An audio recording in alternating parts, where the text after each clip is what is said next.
Rice Chex and Wheat Chex, the bite-sized cereals in the red and white checkerboard packages, present Space Patrol.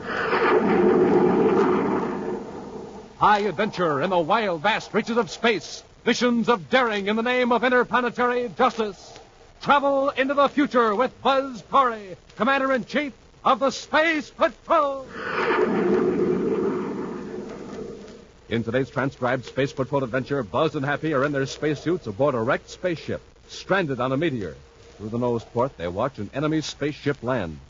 It's Smead's ship, all right, Commander. Have your ray gun ready, Hap. We'll give them a fight. Yes, sir. Yeah, they're shining some sort of light on us. Wow, what a glare. Don't look at it. Some kind of special ray. Drop to the deck. I can still see the light, even with my eyes shut. It's burning into my brain. Fight it, Hap. Keep low. Commander, everything's turning black. We can work our way aft and get some shielding between us and that ray. Oh, it's no use, Commander. I can't move. We'll return in just a moment with today's exciting Space Patrol adventure, Invasion from Tiranna. Hey, Space Patroller, what do you see peering through your periscope? Hi, Captain Toothbill. I'm spying on the mailbox around the corner.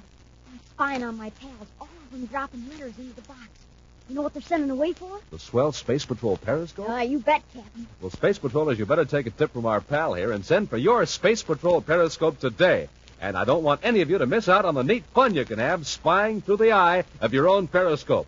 That magical mirror that lets you see around corners and trees, over fences and bushes, but nobody can see you. You can see right over the heads of real tall people, too. Because the periscope's 24 inches high and tapered special for wide-angle vision. And you'll like the keen periscope colors, too. Blue, yellow, and red. And don't forget, Captain Toothbill, there's a special identification chart of Outer Space Patrol printed right on the periscope, and a place for your name, address, and solar system. Yes, it's plenty terrific. So, gang, hurry and send for yours right now. Remember, this is the last time we can offer you the Space Patrol periscope. Send a Rice Chex or Wheat Chex box top, together with your name, address, and 25 cents in coin, to Space Patrol, Box 686, St. Louis, Missouri. Don't forget your 25 cents. That's Space Patrol, Box 686, St. Louis, Missouri. And now, back to our Space Patrol adventure, Invasion from Tiranna.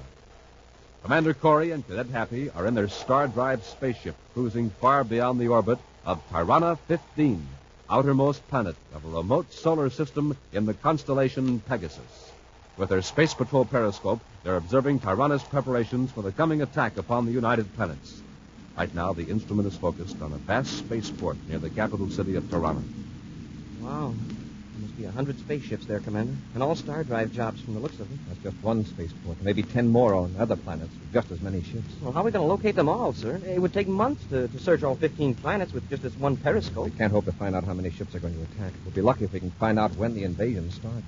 And the only warning we'll get is when we see some of those ships blast off. Then we'll go into Star Drive and return to the United Planets. That means the Space Patrol will get only a few minutes warning. I sure wish our spaceophone would work through hyperspace. Well, that wouldn't help much, Hank. If those ships go into Star Drive, they'd reach our solar system right behind our warning. Now, let me see if I can locate General Mognier's headquarters with the periscope. It's a building east of the spaceport, according to what we picked up from that spy of his while we were captured.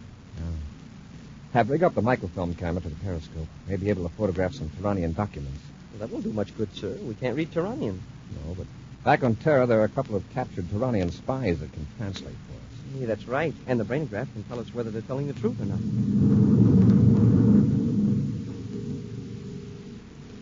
Elsewhere, in his headquarters on Tiranna 7, capital planet of the enemy solar system, General Mognier, chief of the Tirannian intelligence section, goes over invasion plans with the spy Kosurig, known to Buzz and Happy as Matthew Smead.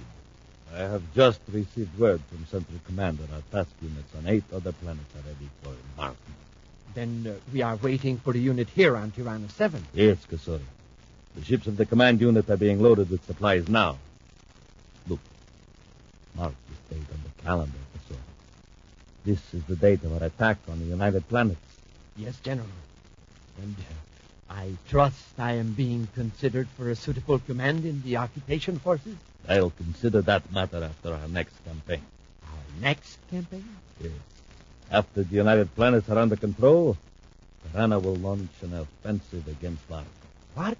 Varkol is a star just 8 light years from our system. Its planets are inhabited and developed to a high degree in technology. Why haven't we attacked it before? Because we weren't sure we could conquer it. Latest reports, however, show that the people of Varkol are entirely peaceable. Despite their scientific advancement, they should be easier to defeat than the United Planets. I'll go over our plan in detail.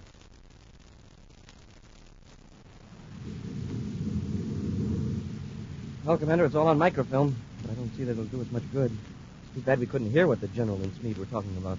It would be in Tirannian language anyway, Huck. Still, I've learned something important. You have, sir? What? In the periscope, we could see a chart of our solar system and a Tirannian calendar. General Mugnier pointed to a date 2 days off. Very likely that's the date of the invasion. 2 days? Well, that's more time than we expected. But... Hey, wait a minute. How do you know that was a calendar? I picked up a little Tirannian during the past few weeks from the spies we captured.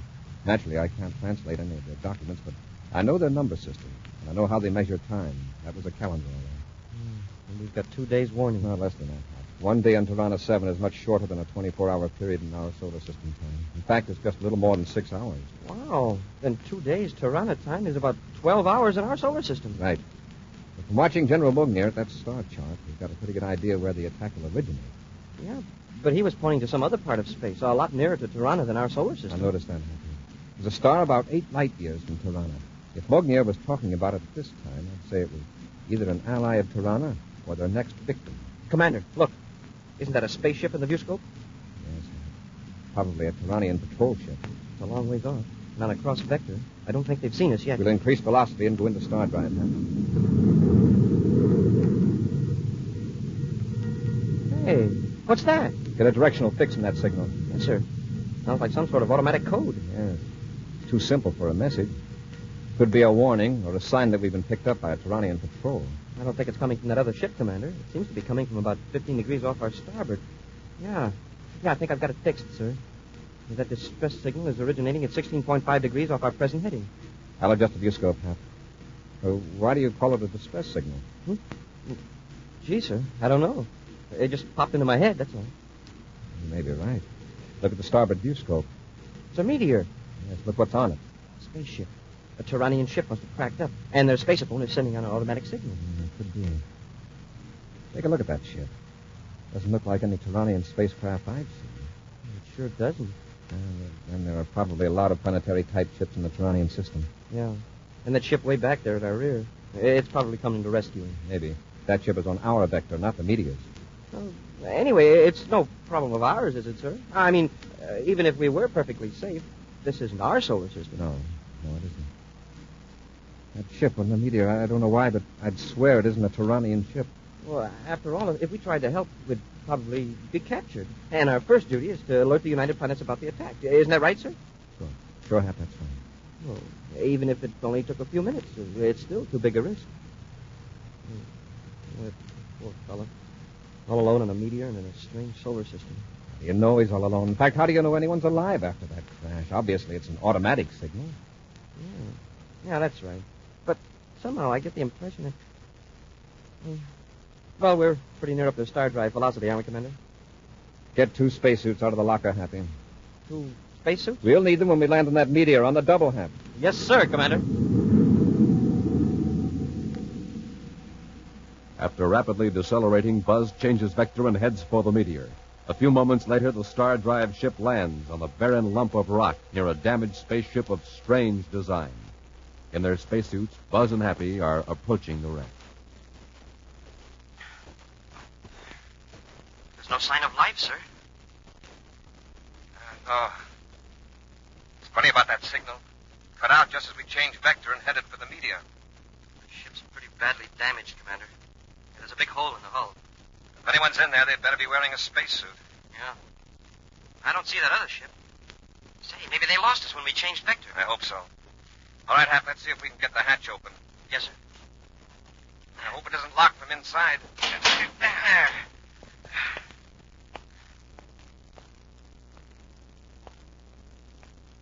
Commander, look. Lying there on the deck. Man, the spacesuit. Maybe we're too late. He looks awfully pale. No, we can't do anything for him here. We'll carry him to our ship. Gently, Buzz and Happy lift the limp figure in the spacesuit and carry him to the control compartment of their own ship. Opening the face pieces of their own helmets, they examine the spacesuit of the stranger for a similar release catch. Hey, the spacesuit is certainly different from ours. How do we get his helmet open? I'll work on it, Hap. You check the viewscope. See if that other ship is in sight. Yes, sir. Did you get a look at the controls of that other fellow's ship? He sure isn't from Tiranna. No, and he sure picked a bad part of the galaxy to get wrecked in. Yeah, I'm getting it, Hap. I hope he breathes the same kind of air we do. If he doesn't, he's no worse off than he was in his own ship. Commander, we're on a spot. There's a ship heading straight for this meteor. Just a periscope, Hap. Focus it inside that ship. Hurry. Yes, sir. Yeah, I've got the helmet open. He's alive. His eyes are opening. Thank you. Thank you. Smoking rockets, he speaks English. He's in pretty bad shape, Hap. I take care of him. You stand by to blast off and to fire space torpedoes at that ship. Yes, sir. Please, listen to me. I'm hurt. There's a medicine kit in my ship. I must have it or I'm finished. Commander, I've got the periscope focused inside that ship. And guess who's at the controls? Smead? Right. And General Mogul. Medicine in my ship. Get it, please. Hey, Commander, Smead isn't close enough to use his null ray on us. If we blast off now, we can keep the meteor between us and that ship until we get up velocity again. The null ray. If Smead turns that on us, we're helpless. He's nearly within range, sir. Shall I blast off? The medicine kit. Please. He's nearly done for. Smead's reaching for the null ray control, sir. What are we going to do? We're going to save this man's life. Get the medicine kit.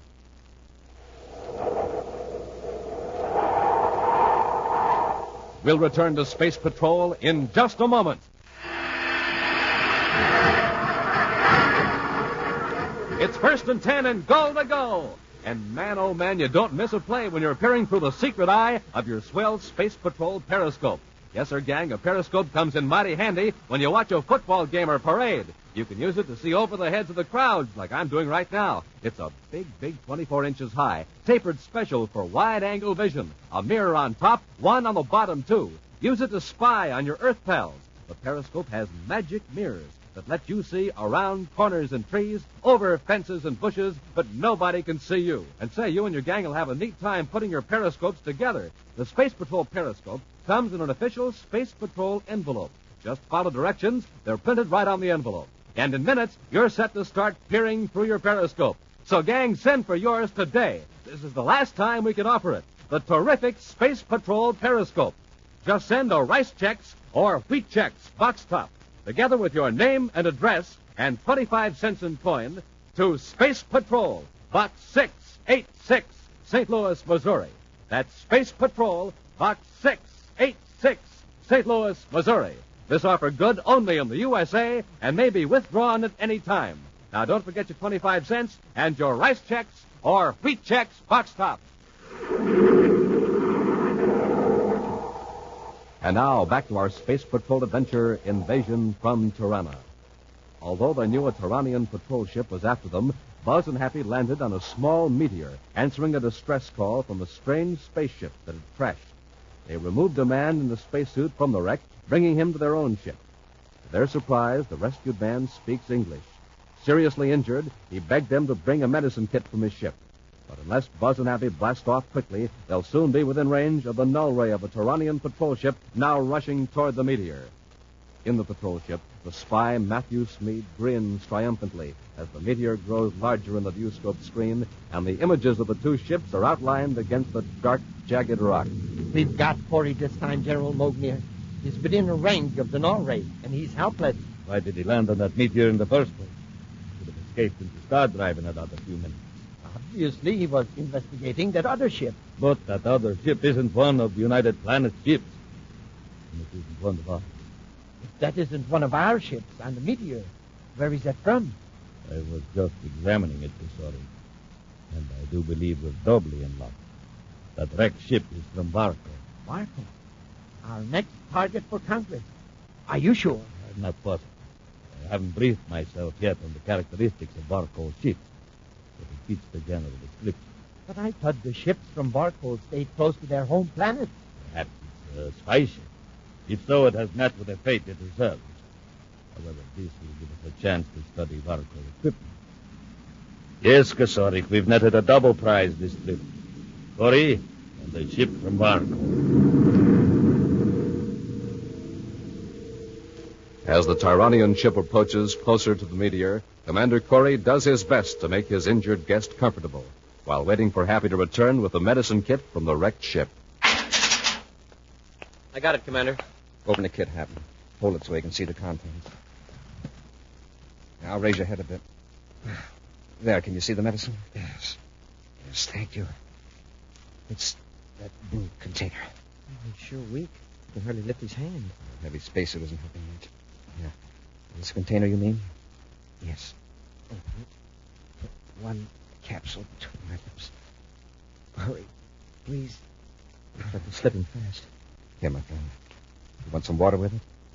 No, just a capsule. Thank you. I'll be all right in a moment. You just relax. We've got a little business to attend to. You're sure right, sir. The ship's getting closer every second. Come on, Hap. Let's fire a space torpedo. It's not too late. Line up the target. I'm on target, Commander. Okay, Hap. Fire one. Hey, we're too late. Smeed must have used the null ray on us. Try blasting off. If only our rockets will fire. Dead. Completely dead. May I help you, my friends? Wow, that was a quick recovery. He's walking. Yes, I'm all right now, thanks to you. Perhaps I should introduce myself. My name is Omra. Well, glad to know you, Omar. I'm Buzz Corey, and this is Cadet Happy. And right now, we're in a tight jam. Tight jam? Oh, you mean a dangerous situation. Yeah, that's it, Omra. There are 2 men in that ship who are either going to blast us or land and take us captive. But why? They're from Tiranna. They're planning to invade our planetary system, many light years from here. They're barbaric. You mean you don't know anything about the Tyrannians? Where are you from? From Barkal, a system 8 light years from here. Well, how does it happen you know our language? My mind is sensitive to your minds. How do you happen to be in the Tyrannian system? It was an accident. And it was only by a superhuman effort that I averted a fatal crash on that meteor. And if you hadn't come to help me... Tyrannian Agent Kasuri calling Commander Corey. Prepare to surrender, Corey. It's Smeed. Answer me, Corey. This is Agent Kasuri, your old friend Matthew Smeed. Acknowledge and I'll give you General Mognier's orders. I read you, Smeed. For your information, I'm not interested in General Mognier's orders. There is nothing you can do about it now, Corey. We will land on a meteor and take you with us. And I warn you, any attempt to resist may prove fatal. Osorig out. See what we mean, Omra?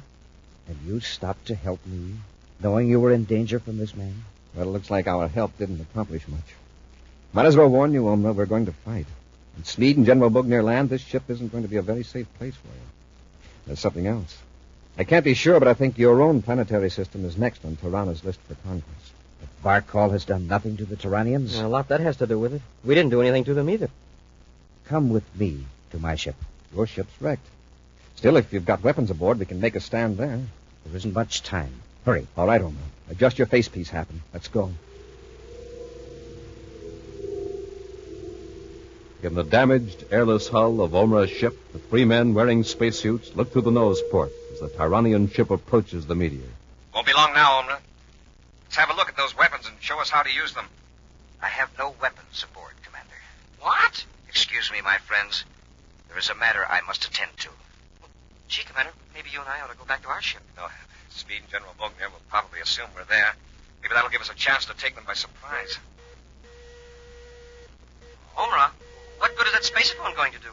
It'll take that signal 8 years to reach Varkol. Maybe Omra's spacephone works through hyperspace, huh? Well, even so, Smeed and the General can finish us before the Varkol ship could get here. And from the way Omra talks, well, they couldn't fight one Tyrannian ship, let alone a whole fleet. There's Smeed's ship. It's up to us, huh?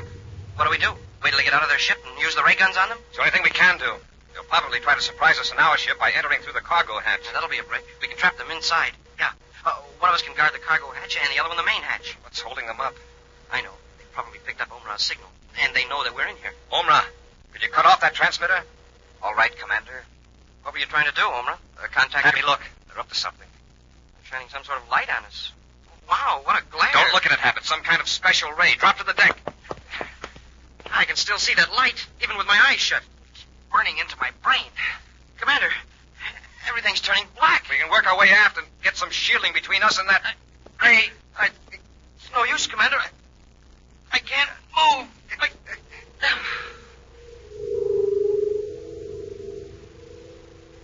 Under the effects of the mysterious ray, numbness creeps over the two space patrollers in Omra. Then complete oblivion. The next thing Buzz and Happy are aware of is a rotating, rushing sound and a painful throbbing in their heads. All is blackness, except for a few pinpoints of light. The points become blurs, and then suddenly come into focus. Happy turns and finds Buzz lying beside him. Commander, can you hear me? Yes, Happy. We're in a ship, and we're spaceborne. Yes. It's our own star drive ship. We're alone in the control compartment. Oh, I never expected to wake up alive after that ray. I wonder how we got here. Maybe Omra had something to do with it. Well, how could he get us away from Smeed and General Mogner? Let's get to the controls and check our position. Oh, my head. Stay right where you are, both of you. Smeed. Kusurig, if you please. And you remember General Mogner? Yes, I remember. And it's no pleasure. It will be even less pleasure before long, Cadet. You were right, Commander, about Barkov. Omra, they took you along, too, I see. Yes, Corey. I want to thank you for saving Omra's life. His knowledge will be of great use to us when we attack this planet. Why have you got us in our ship? Well, it may be of use to us later. Look out the side ports. Wow, a whole fleet of ships. Yes. You are now a part of the Tirannian task force. In a moment, the entire fleet will go into star drive simultaneously and emerge near the United Planet. Then we must have been unconscious for several hours. Yes, Cadet. You have awakened just in time to watch the destruction of your space patrol defenses. Tiranna, listen. That you should actually help Tiranna conquer your United Planet. I am very sorry, Commander. Save your sympathy for yourself, Omra. Perhaps after you see what we do to the United Planet, you will persuade the people of Arkol to surrender at once. What do you gain by this violence and conquest? You don't need these other planets for survival? The Tyrannians have a greater destiny we must fulfill. We will not rest until we rule the entire galaxy. And obviously we are fitted for this role. Or we would not succeed as we have. There's the warning signal. The entire fleet is going into star drive. Get to the controls, Kusule. Yes, General. Now, Corey, you and the cadet are about to have a dramatic experience. In a few moments, you will see your entire United Planet in their last hour of freedom. And then our attack will begin. Go into star drive. Yes, General. What's the matter, Kosorik? Go into star drive, I say. Something is wrong. This is Corey's ship. Make him fix it. Come on, Corey. Fix the star drive. We got to keep up with the rest of the task force. Smeed, this is your operation. You fix it. Don't argue, Corey. Prepare that star drive. As general of the intelligence section, I've got to be with the rest of the fleet. If you will look through the viewports, General, you will notice that you are with the fleet. What's wrong? The ships are still there. They're still in the rocket drive. Yes, General. At this rate, you should arrive at Commander Corey's solar system in about 3 centuries. 3 centuries? Omra, what are you talking about? Look through the nose port, high above your fleet. Wide open rockets. Look at that ship. What a monster. It's not a Tyrannian ship. Where did it come from? It is a ship from Barkol. Barkov. Then your message got through. Yes, Commander. That ship is sending out radiations that cut off every star drive in the Tyrannian fleet. That's easily fixed. Put on the space phone, Kosorik. I'll order the fleet to blast that Barkol ship to pieces. Every weapon you have is useless, General. There will be no attack. You might as well order your fleet to return to their Tyrannian bases. Your lick, General. That's fine. You three are still our captives. And you'll pay for wrecking our plans. Kosorik, destroy them! Hap, get Smeed. Yes, sir. Never mind, Omra. We can handle it. All right, Smeed. Bognia. Get your hands up. I don't know what these weapons of yours will do, but if you want me to find out, just start something. General, don't move. Please. Don't worry, Smeed. He won't move. The commander knocked him cold. Commander, your planets are safe from attack by Tiranna from now on. That Barkol ship will destroy every star drive in the fleet. No Tiranna ship can ever invade another solar system again. Hey, that's wonderful, Omra. Hey, but wait. How are we going to get back to Terra? The Barkol ship won't completely destroy the star drive units until I give the word. After you return home. Will you take me to that big ship, please? Of course. What about Mognir and Sneed? I'll take care of them if you like. I'll return them to their home planet. They will never bother you nor anyone else again. Are you going to punish them? Punish them? Punish? That is a word that has no meaning in the Barkol language. Oh. Well, let's see. It means... It doesn't matter, Happy. Omra has completely stopped all Turanian conquest. But I couldn't have done it if you hadn't sacrificed your own safety to help me. I hope your people and mine will always be friends. I'm sure we will be, Omra. Sure, Omra. And I think I can explain punishment. It's what you're doing to Smeed and General Mognir. I still don't understand. You're fixing them so they'll never see anyone but their own kind. That's real punishment. An action preview of next week's exciting Space Patrol adventure in just a moment. Hey, Hap, what's all the commotion around the Space Patrol bulletin board? It's so crowded I couldn't get up close enough to see. I don't know, Captain. Hey, let's peer through our periscopes. Yeah, right over the heads of the crowd. Good idea. Okay, now, what does it say? Smoking rockets. The message reads, last call for the Space Patrol periscope. Hey, that's right, too. Space Patrollers, this is the last time we can tell you about it. Go ahead, Captain. Tell them. A pleasure, Cadet. Gang, this is an honest-to-goodness periscope with magic mirrors. One on top, one on the bottom. Through them, you see around corners and over fences, around trees and over bushes, but nobody can see you. Yes, you see without being seen. And it's big, 24 inches high, tapered special for wide-angle vision.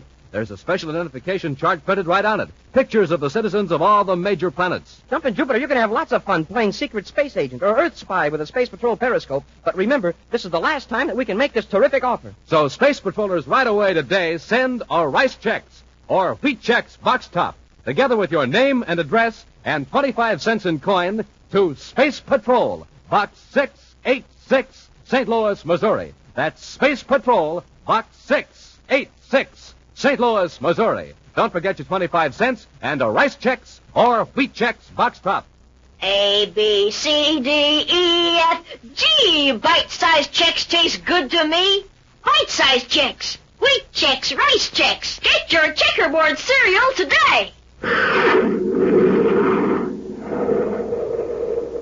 And now, a preview of next week's exciting Space Patrol adventure. Buzz and Happy have just rescued two men from a damaged space freighter. Right now, in their spacesuits, they're helping the two men through the airlock into their patrol ship. Close the hatch, Hap. Yes, sir.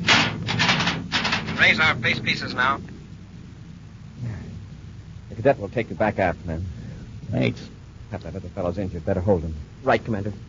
I've got something in this box that'll make him feel better. Oh, a first aid kit, huh? Not quite. If you don't get your hands up, you'll need more than a first aid kit. Commander, it's a blast gun. You're taking over the ship, Corey. Do as you're told, and you'll stay alive. Be sure to be with us next week for the thrilling story, The Voice from the Future, when Nestle's Chocolate presents Space Patrol. Space Patrol, created by Mike Moser, starring Ed Kemmer as Commander Corey and Lynn Osborne as Cadet Happy, was written by Lou Houston, produced and directed by Larry Robertson, executive producer Helen Moser. Other players were Ken Mayer, Norman Jolly, and Baylor Kobach. Dick Tufeld speaking. This program is broadcast to our armed forces overseas through the worldwide facilities of the Armed Forces Radio Service. Space Patrol came to you transcribed from Hollywood. This is ABC Radio Network.